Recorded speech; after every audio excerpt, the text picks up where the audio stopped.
नमस्कार दर्शकों, आप देख रहे हैं पंजाब केसरी। बड़ी बात यह है कि कांग्रेस के राष्ट्रीय अध्यक्ष मल्लिकार्जुन खड़गे ने एक मर्तबा फिर कहा है कि भारतीय जनता पार्टी की विचारधारा रखने वालों का आजादी की लड़ाई में, संघर्ष में कोई रोल नहीं। इस पर चर्चा करेंगे। बीजेपी से अभिजीत जसरोटिया प्रवक्ता है और अभिजीत जी, आपका स्वागत है। और राजीव कोलसराफ कांग्रेस से है। शुरुआत अभिजीत से करेंगे क्योंकि आरोप अभिजीत जी पे लगे हैं, यानी बीजेपी पर लगे हैं। अभिजीत जी, कांग्रेस का ये कहना है कि कहीं ना कहीं कोई भी रत्ती भर रोल जो है फ्रीडम स्ट्रगल में बीजेपी की सोच रखने वालों का नहीं है। संघ पर सीधा आरोप। देखिए, सबसे पहले बात तो ये आती है कि क्या कांग्रेस का रोल था कोई इस आजादी के लिए? ये भी एक बहुत बड़ा सवाल है।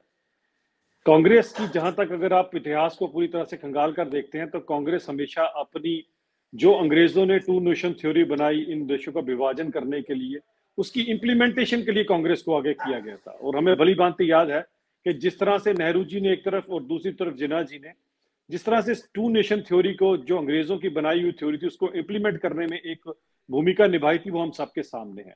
और इनके उस रोल की वजह से कई निर्दोष लोग हैं, इनके उस सत्ता के लोग के लिए, कुर्सी के लालच के लिए उनकी बलि चढ़ गए। हमें भली भांति 1947 का वो पार्टीशन का दौर भी हमें सबको पता है कि किस तरह से केवल और केवल अपने लिए, मैं पहले प्रधानमंत्री बनूं या मैं पहले प्रधानमंत्री बनूं, उस चीज को आगे लाने के लिए लोगों ने अपने जाति मफाद के लिए इतने लोगों को जो है अपने उनके प्राणों की आहुति ले ली।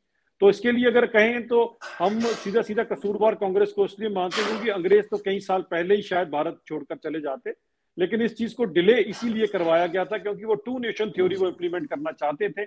और उसके लिए उस समय के कांग्रेस के लीडर ने बहुत ही नकारात्मक एक भूमिका निभाई है। राजीव जी क्या कहेंगे? अभिजीत जी का कहना है कि कांग्रेस जो अंग्रेजों की टू नेशन थ्योरी थी, उस थ्योरी को कामयाब बनाने के लिए कांग्रेस ने अहम भूमिका निभाई और आरोप बीजेपी पर लगा रहे हैं।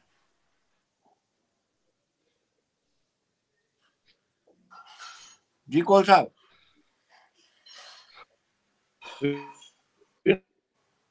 कौल साहब, आपकी आवाज, आपका संपर्क शायद कटा हुआ है।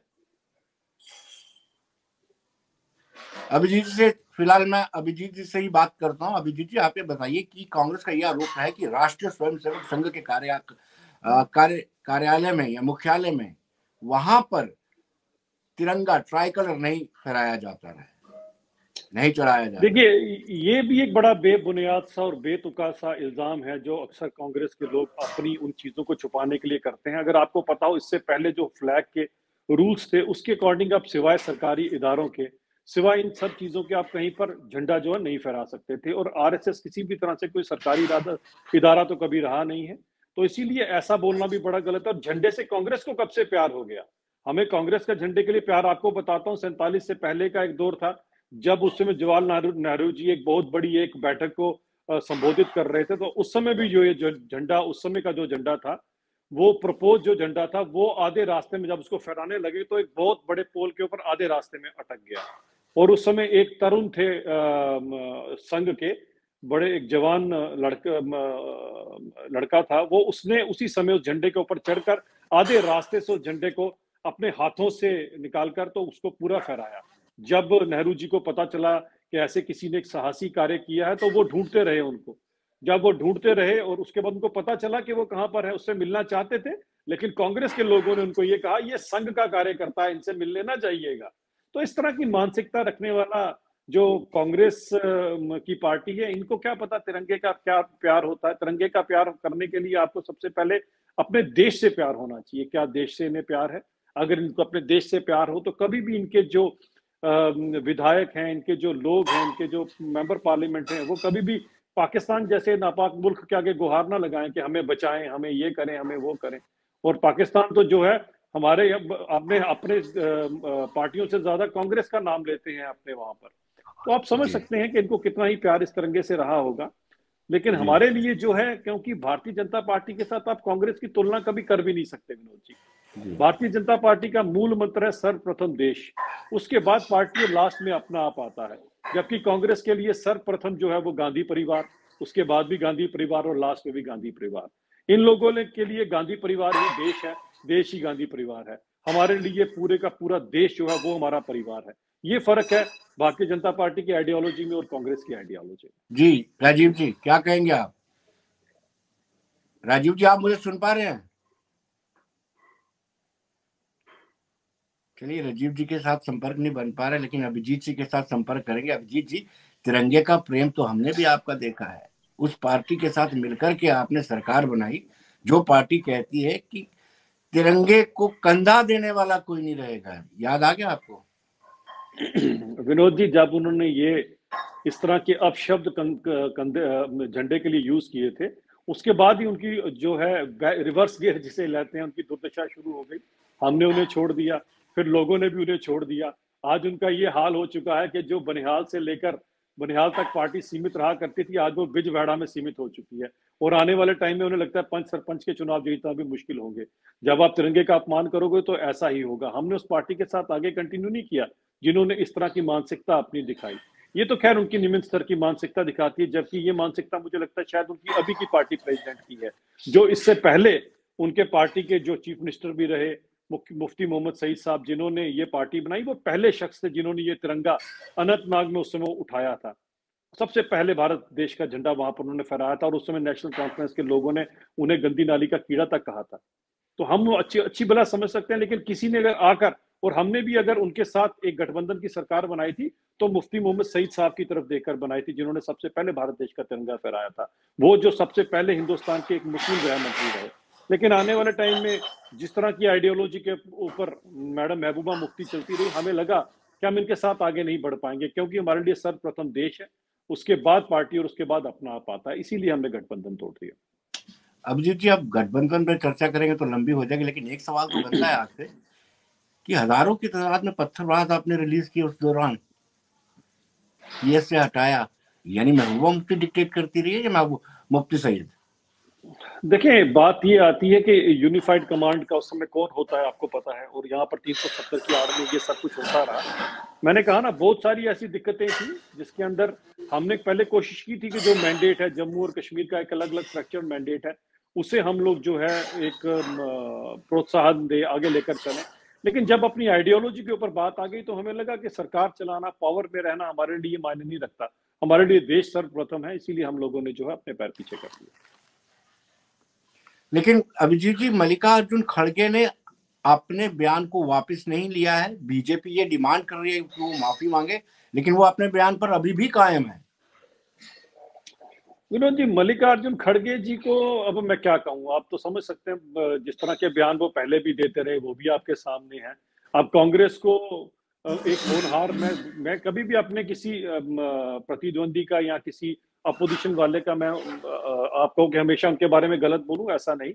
एक बड़ा अच्छे इनके पास एक प्रत्याशी थे जब इन्होंने प्रेसिडेंट बनाए, शशि थरूर जी, काफी पढ़े लिखे एक होनहार व्यक्ति थे, लेकिन इनको नहीं चलता था, इनको रास नहीं आता था। मल्लिकार्जुन खड़गे जी को इसी काम के लिए रखा गया जो काम वो कर रहे हैं, क्योंकि रिमोट कंट्रोल से चलने वाले प्रेसिडेंट में और अपनी मर्जी से चलने वाले प्रेसिडेंट में दोनों फर्क होता है। तो इनके बयानों के ऊपर अपना चाहिए, मल्लिकार्जुन खड़गे के बयान नहीं है, ये बयान सोनिया गांधी जी के हैं, ये बयान राहुल गांधी जी के हैं। तो यहाँ से इनकी मानसिकता का आपको पता लगता है। राजीव सराफ जी जुड़े हैं। राजीव जी, आप सुन पा रहे हैं मुझे? हाँ, सुन रहा हूँ। नमस्कार विनोद जी। जी नमस्कार। राजीव जी, आप पर आरोप लगाया है बीजेपी ने कि आप अंग्रेजों की, ब्रिटिशर्स की टू नेशन थ्योरी को इंप्लीमेंट करने में काम करते रहे। पर ऐसा है, जब एक अंग्रेज ने एक ऑर्गेनाइजेशन लोगों के उत्थान के लिए बनाई और उसके बाद कांग्रेस ने इसको एक नेशनल मूवमेंट का मूवमेंट में चेंज कर दिया, ये एक कांग्रेस की बहुत बड़ी कामयाबी थी कि एक नॉर्मल और उत्थान के लिए जो चीज बनी थी और उसको कांग्रेस ने एक नेशनल मूवमेंट करके आजादी दिलाई। जहां तक अभी मैं कुछ सुन रहा था कि टू नेशन थ्योरी की ये बात कर रहे थे, उस समय सिंध प्रांत और बंगाल प्रांत दोनों प्रोविंस थे, उसमें श्यामा प्रसाद जी मिनिस्टर थे, और जब ये टू नेशन थ्योरी बनी उन्होंने रिजाइन नहीं की अपनी वहां से, मिनिस्ट्री प्यारी थी। तो मेरा ये कहने का मतलब है, इनका कोई नहीं, कांग्रेस 1885 में बनी है, दिसंबर 28। तो इनका ये बाद में हम मतलब अंग्रेजों ने या जिन्होंने किया, उसके बाद हम नेशनलिस्ट हो गए और ये नेशनल बस गए, उनके गुलाम बन गए और उनसे दलालियां खाते रहे। और इनके मतलब कई ऐसे बंदे हैं जिनको काला पानी हुआ और बाद में वो वजीफा भी लेते रहे। माफीनामा कोर्ट का आज भी मौजूद है, रिकॉर्ड खत्म नहीं हुआ। आप जब चाहे मैं आपके पास प्रोड्यूस कर दूंगा। वीर सावरकर जी की बात कर रहा हूं सर, उनका माफीनामा है और माफीनामा मैं आपको व्हाट्सएप भी कर दूंगा। और बाद में उन्होंने कहा मुझे जो है माफी मांगी और पेंशन भी कहा मेरी डबल कर दो, ये कम है वजीफा। चलिए अभिजीत जी जान, अभिजीत जी आप बताइए, वीर सावरकर को लेकर के वो बात कर रहे हैं कि कहीं ना कहीं माफीनामा दिया, पेंशन डबल करवाई। बेतुकी और बेसिर पैर की बात करने से आप कभी भी जो है हिस्ट्री को चेंज नहीं कर सकते। हिस्ट्री भली भांति जानती है कि भारत देश जब आजाद हुआ और पूरे का पूरा देश जब बैलगाड़ी में घूम रहा था, नेहरू जी जीप स्कैम उसी समय से शुरू, 47 का सबसे पहला स्कैम ही जीप स्कैम है। तो इस तरह की सोच रखने वाली पार्टी यही कर सकते हैं। रही बात जो माफीनामे की बातें ये लोग करते हैं, एक बात याद रखिएगा, कभी भी किसी चीज को करने के लिए जब पूरी तैयारी से करना पड़ता है तो एक कदम पीछे जाके फिर एक लंबी छलांग लगाई जाती है, और वो लंबी छलांग यही थी जिस तरह से भारत के लिए सब कुछ काम किए गए।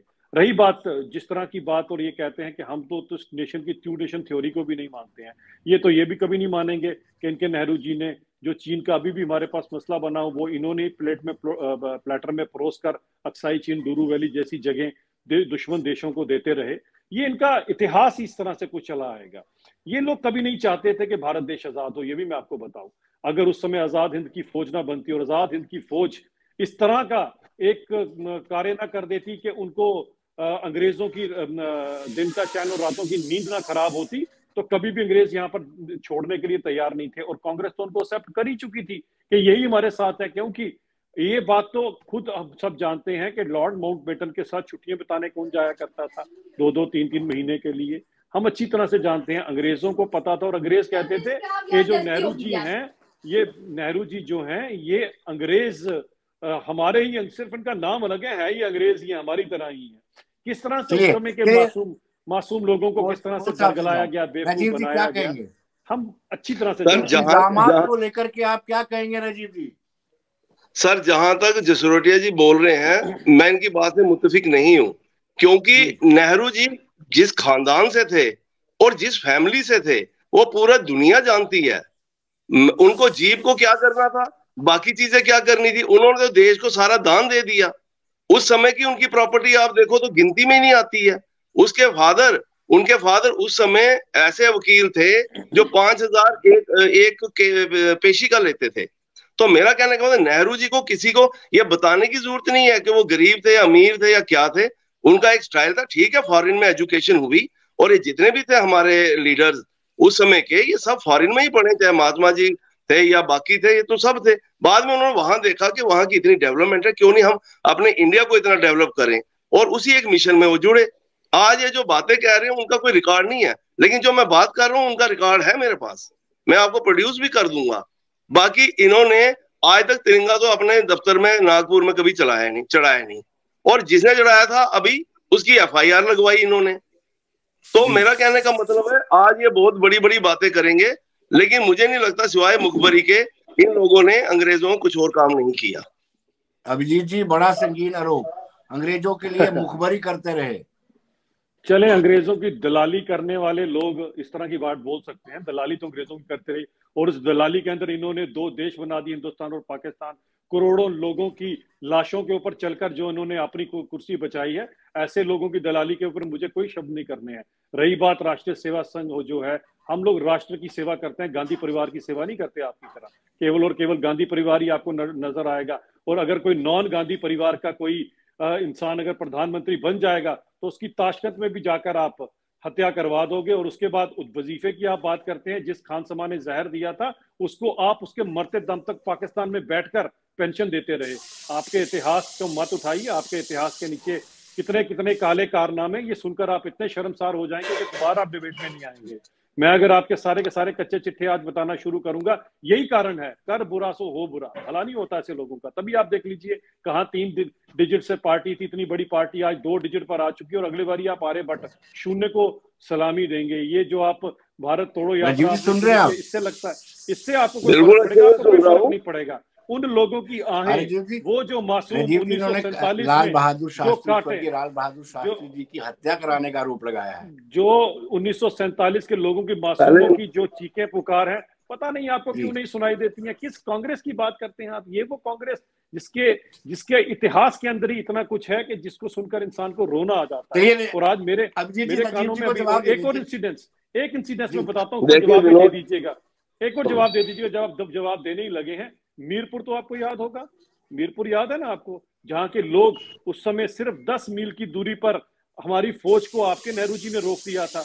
और वो लोग किस तरह से पाकिस्तान और उस समय कवालियों ने गाजर मूलियों की तरह काटे थे। 100 बच्चियों ने अपने गले में चुन्नियां बांधकर जो है कुएं में छलांग लगा दी थी, और 10 मील की दूरी पर हमारी फौज को रोक दिया था नेहरू जी ने। इस तरह के षड्यंत्रकारी तो आप लोग रहे हो, और हमसे पूछोगे, हमसे प्रमाण मांगोगे हमारी चलिए, राजीव देशभक्ति जी का। को जवाब देने दीजिए। राजीव जी। सर मेरे को जसरोटिया जी की देशभक्ति पे कोई शक नहीं है ये, लेकिन मेरे को एक बात बताइए, अभी पहले इन्होंने चाइना की बात की, मैं वारी वारी आता हूँ। चाइना की बात की, मुझे बताए नेहरू जी के कितने दौरे चाइना में लगे? पूरे टेनवर में एक बारी वो गए। नरसिम्हा राव जी एक बारी गए, वाजपेयी जी भी एक बारी गए। मेरे को नहीं लग रहा कि एक बारी से ज्यादा और कई प्रधानमंत्री गए नहीं। और इनके 9 टूर इनके प्राइम मिनिस्टर साहब के चाइना में हो गए।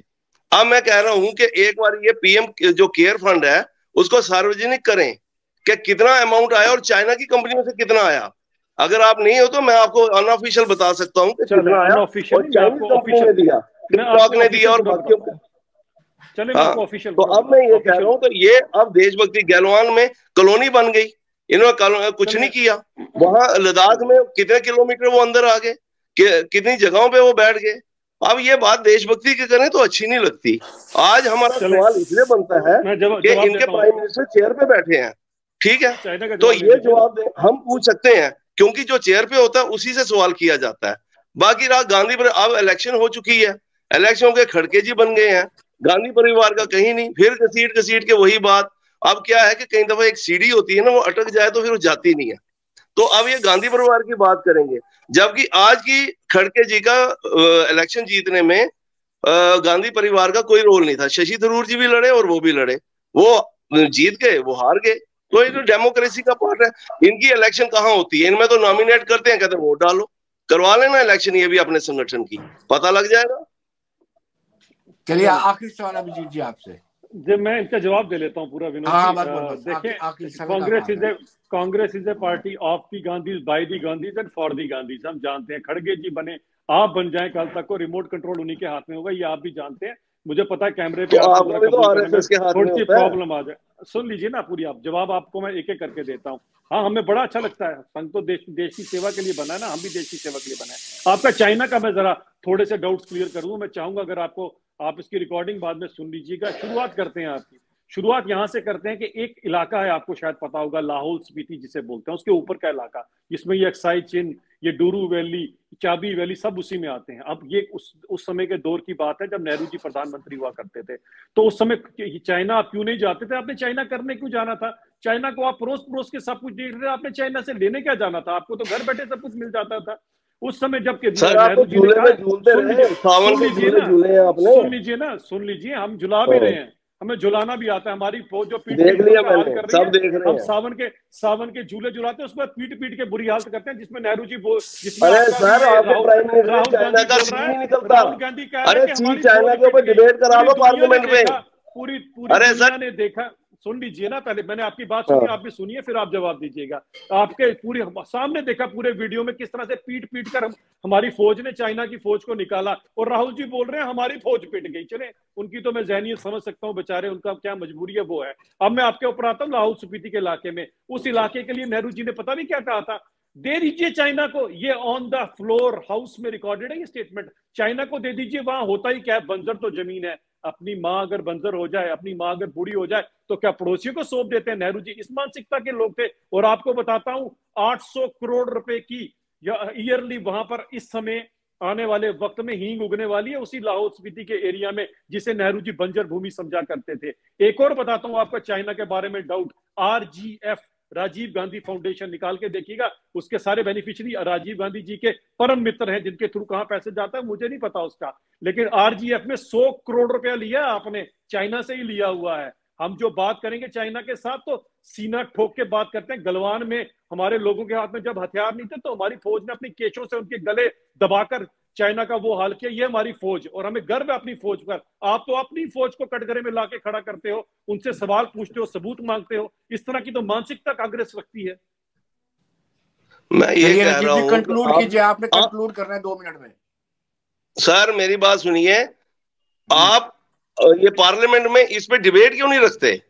मैं 2 बातों में कह रहा हूं, एक श्रीनगर में कश्मीर में सिलेक्टिव किलिंग, और दूसरी अधीर चौधरी साहब ने, AR चौधरी साहब ने हमारे ये रिक्वेस्ट की है कि चाइना पे भी डिबेट हो जाए एक बारी हाउस में, पार्लियामेंट में लाए ना अपनी डिबेट। क्यों नहीं ला रहे हैं, क्यों भाग रहे हैं? प्रधानमंत्री के मुंह से चाइना का सीन नहीं निकलता। आज तक मैंने चाइना के खिलाफ बात करते हुए सुना ही नहीं है। आप RGF की जो रिटर्न फाइल की हुई है ना, उसकी कॉपी ले आना, डिबेट जरूर करा देंगे। राजीव गांधी अरे सर आप पहले ये तो ले आओ, रिटर्न फाइल की जो उसकी कॉपी ले आना। अरे आप ये जो प्राइम मिनिस्टर का फंड है ना, ये सभी लोगों का, आपकी तरह नहीं जो उस समय का फंड बनाया करता, उसमें केवल और केवल क्या बताएं, देश का ऐसा कौन सा फंड होगा प्रधानमंत्री के साथ रिलेटेड जिसमें ये मैंडेटरी होगा कि कांग्रेस का एक जो गांधी परिवार का एक इंसान सिग्नेटरी होगा। इस तरह का केयर फंड तो आपके टाइम पे चलता था, हमारे टाइम पे सुनिए विनोद जी, इनको थोड़ा अपडेट कर दूं। सर सुनिए जसरोटिया जी, सुन लीजिए, सुनिए पीएम, सुनिए आपने वैक्सीन लगवाई है, आपने वैक्सीन लगवाई है? अरे सुनो तो सही, लगवाई है ना, वो कहाँ से आई है? अरे सुनो ना, फंड से आई है आपके? अरे सुनिए ना, मुझे बताइए पहले अरे चेचक के भी इंजेक्शन लगाए थे, महामारी पोलियो भी दूर हुई, हमने एडवर्टाइज नहीं किया, हमने बड़े बड़े पोस्टर नहीं लगाए। 200 करोड़ का इंजेक्शन होगा तो 10,000 करोड़ के आप एडवर्टाइज करोगे। तब आए थे जब पूरी दुनिया से बीमारी खत्म हो गई थी। अब तो हमने बाकी देशों के साथ शाना बशाना वैक्सीन बनाई है, आपने लगवाई, आपके परिवार ने फ्री की इंजेक्शन लगवाए, वो प्राइम मिनिस्टर केयर फंड से ही आए हैं। अरे भाई साहब हम टैक्स दे रहे हैं, उसके लिए तो नाम हम रिटर्न फाइल करते हैं, हम फ्री का कह रहे हैं। अरे दूध में टैक्स, दही में टैक्स, पानी में टैक्स, हर जगह टैक्स दे रहे, फ्री में कैसे आ गई? प्रधानमंत्री के घर से आएंगे। 100 में से 98 रुपए कांग्रेस वाले खा जाते हैं, 2 रुपए लोगों तक पहुंचते। कांग्रेस नहीं कहा था, बिल्कुल नहीं कहा कांग्रेस वाले कहा ही नहीं। आप गलत, आप गुमराह कर रहे हो जसरोटिया जी, आप गुमराह कर रहे हो। प्लीज आप वो बात करें, लोग टैक्स आप गुमराह नहीं करें। 100 में से 98 रुपए ऑब्वियसली कोई और तो खाएगा नहीं, कांग्रेस के हाथ में सत्ता थी तो वही खाएंगे। कैसे खाएंगे कांग्रेस वाले? नाम ले नहीं सकते थे। क्या कहीं बीजेपी की गवर्नमेंट नहीं थी, कहीं और गवर्नमेंट नहीं होती? चलिए अभिजीत जी बहुत बहुत शुक्रिया, राजीव जी आपका भी बहुत बहुत शुक्रिया, धन्यवाद। विनोद जी पहले एक सेकंड आप सुनिए।